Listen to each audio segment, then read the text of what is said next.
सदा सर्वदा योग तुझा घडावा, तुझे कारणी देह माझा पडावा।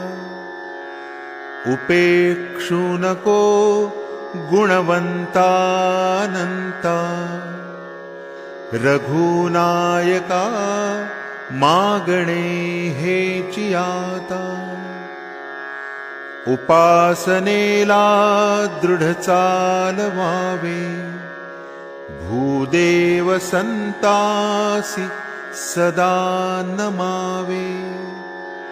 सत्कर्मयोगे वय घालवावे, सर्वामुखी मंगल बोलवावे। जय जय रघुवीर समर्थ।